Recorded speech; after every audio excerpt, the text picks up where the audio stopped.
Hello boys, hope you guys are all good. তো দেখা হচ্ছে অনেকদিন পর ভিডিওতে। আজকের ভিডিওতে আমি আলোচনা করব, সেটা হচ্ছে আমি এক সপ্তাহ মতো আগে ওই চার্জিংয়ের পোর্টের সঙ্গেই আমি হ্যান্ডেলবার মিরর অর্ডার করেছিলাম। যেহেতু আমার ডিউক 390-তে বড় বড় মিরর আছে, তো খুবই অসুবিধা হয় ঘরে ঢোকাতে। যে জায়গা থেকে আমি গাড়িটা ঢোকাই আমার বাড়িতে, সেই জায়গাটা খুবই ন্যারো প্যাসেজ, তো বেঁধে যায়। তো ওই জন্য আমি ওটা অনেকদিন আগেই খুলে রেখেছিলাম। অন্য আগের ভিডিওতে হয়তো লক্ষ্য করে দেখেছো তোমরা। তো যাই হোক, একটা মিররের খুব প্রয়োজন ছিল আমার। তো আমার মাথায় এরকম ছিল যে মিররটা জাস্ট শুধু স্টাইলিশ বা দেখতে ভালো লাগবে এরকম না, যেন কাজে লাগে প্লাস স্টাইলিশও হয়। তো তাই জন্য অ্যামাজন থেকে এটা আমি অর্ডার করেছি। তাও আনবক্সিং করে দেখাচ্ছি আমি এই জিনিসটা। তো মিররটা হচ্ছে এই যে,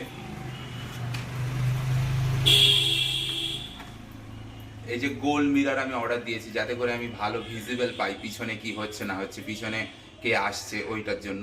তো এটার ইনস্টলেশন প্রসেস এবার দেখাবার। এটার প্রাইস কত, এটার লিঙ্ক ডেসক্রিপশনে দেওয়া থাকবে। প্রাইস কত ওটা আমি একটু পরে আলোচনা করছি। আর সব থেকে বড় কথা, লাগানোর পর কেমন লুক আসছে বাইকে, ওটা অবশ্যই দেখবে।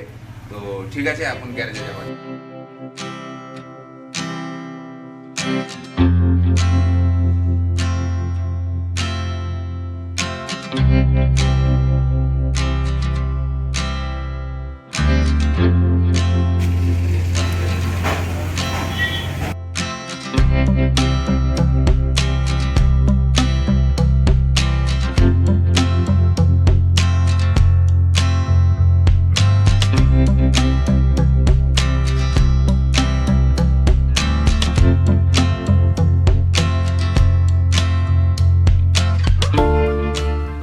এটা ইনস্টল করার পর ওখান থেকে চলে এসেছি গ্যারেজ থেকে। তো গ্যারেজ থেকে চলে এসে এরকম একটা খালি পরিবেশের দিকে এসেছি এটা সম্পর্কে বলার জন্য।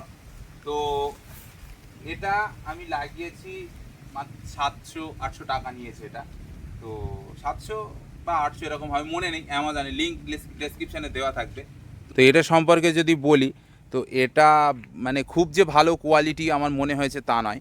মোটামুটি কোয়ালিটি 700-800 টাকার মতোই কোয়ালিটি। এটা যে খুবই ভালো স্ট্রেংথ আছে বা খুব ভালো কাজ করছে তা নয়, মোটামুটি কাজ অ্যাভারেজ করে দিচ্ছে। যেহেতু আমার এখানে লাগানো থাকে না মিরর আর কি, এই জায়গাটাতে, তো তার জন্য আমি এটা লাগিয়েছি। কারণ ব্যাক নেওয়ার সময় খুবই অসুবিধা হয়, পিছনের ইউটার্ন নেওয়ার সময় অসুবিধা হয়, পাশ থেকে কে আসছে হাই রোডেও তখন অসুবিধা হয়। তো ওটার কাজ মিটিয়ে দিচ্ছে। আর সবথেকে বড় একটা জিনিস আমার খারাপ লেগেছে, সেটা হচ্ছে এটা একটু ভাইব্রেট হচ্ছে, একটু না ভালো ভাইব্রেট হচ্ছে।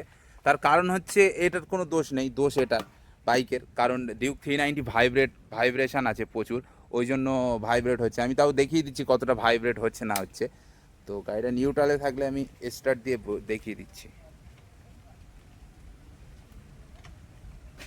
মেবি নিউট্রালে আছে, হয়তো ভিডিওতে অতটা বোঝা যাচ্ছে না, বাট যখন চলছে তখন ভালোই ভাইব্রেট হচ্ছে। আর ভাইব্রেশনের থ্রু দেখা যাচ্ছে না, তো এই যে দেখতে পারো।